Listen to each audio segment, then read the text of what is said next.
Looking to buy a skid steer? I think that's a great idea. I love my skid steer. But when you're starting to look at skid steers, know that there are certain options that if you don't see them on the machine, and those are options you want, you can add them later. And in this video, we're going to talk about all of those. So here we go. Float. Why they don't put floats on these skid steers, to me, is criminal. What is float? Float is the ability to have these arms float freely independent of the machine. Without a float function, these arms are fixed in whatever position you leave them. So for instance, if I lower my boom here while the machine is running to, let's say, this level right here, that's exactly where they're going to stay, no matter what I do. So if I have a bucket on the front of this and I'm traveling backwards or forwards and trying to drag dirt, whatever happens back here is happening up here. These are like a big teeter-totter. So if I go up over a big mound of dirt and pitch forward, it's going to drive the bucket into the ground. When it goes over to the back of the teeter-totter, the bucket's coming up off the ground. It's really difficult to level ground. I have a land leveler here. You can't really use a land leveler very well if this thing's rocking back and forth and not allowing the land lever to do its job. So what does float do? Float allows the arms to always be returning fluid to the tank. So I've added a float switch here to this unit, and I've added a float valve. So when I hit this switch here, it allows the arms to go down, and now those hydraulic lines are no longer in a fixed position. They allow the fluid to flow back and forth to the return tank. So if I'm dragging this over uneven ground, it can rise and fall independently. It is no longer being controlled by the hydraulics and the pump in the system. It is now just pushing fluid into the return tank. So it can rise and fall. It doesn't care what these tracks are doing. It'll stay where it is here on the ground. That feature comes on your more expensive units standard. Almost none of these lower, I'm not going to say class, but none of these less expensive units have float on them. But I want to assure you that you can add it to these units. It's going to take probably a weekend of your time, but float can be added. Here's where I added the float to my machine. This is just an electromechanical valve here that allows the fluid, when it's activated, to just return to the return tank from the two hydraulic cylinders on either side of the machine. I'm not going to go into how we do that. I have a whole video featuring that, so please like and subscribe and take a look at that video, and I show you how to install one of these floats. It's not unique to this machine. You can install a float on virtually any skid steer. So don't be intimidated by the fact that your skid steer doesn't have a float. This will take you a little bit of time to do, but I assure you, if I can do it, you can do it. Tracks. A lot of people complain that skid steers tear up their lawn. With practice, I can assure you, you get a lot better at not tearing up your lawn, but I can't guarantee you it won't, because when you're in tight quarters, you're skidding to steer. It's the name of the machine. If you make long, swooping turns, you're fine. But you can actually get turf tracks. This is a pretty aggressive tread pattern here. It's going to do more to your lawn than turf tracks will do. Turf tracks will tend to just slide on the lawn rather than totally tear it up. So know that you can add different tracks to these units. And maybe if you're in a lawn that you really want to keep as pristine as possible, you could add a set of turf tracks to this instead of these lug tracks that it currently has. Remote battery posts. The battery on this unit is located down there underneath this lid. But guess what? Because this is an auto leveling feature, these arms are in front of my lid. If the battery goes dead, I'm dead in the water. But you can buy these on Amazon. They're cheap. Hook them up to your battery and put them anywhere you want in your unit.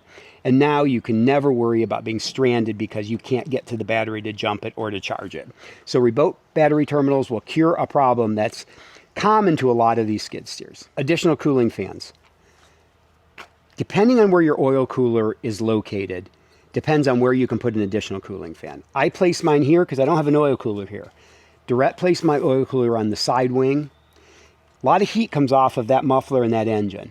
I wanted to be able to vent it through this lid and have the flow going this way so that it was taking it away from my legs back here and making my legs hot. works great.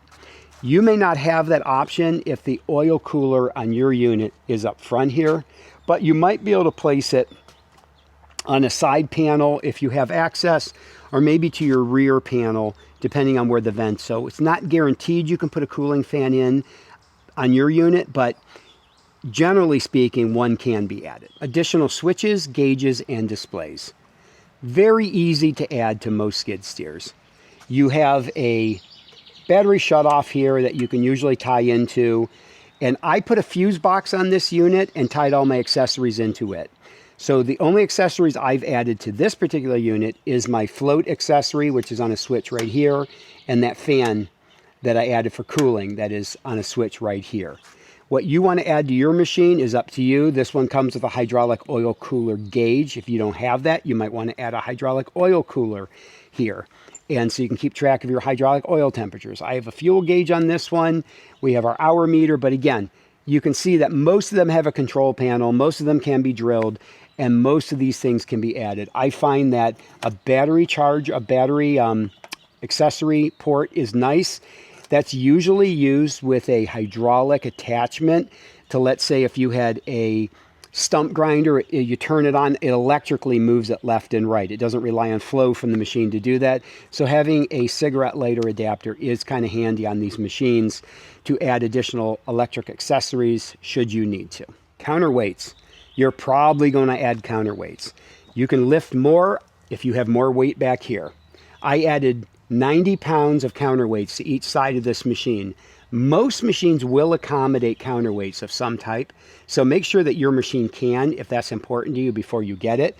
But generally speaking, these counterweights can either be fabricated or you can purchase them and add them to the unit. These are the ones that came with the Durette. I bought them from Durette, and they usually only come with one on each side, but I went with two on each side.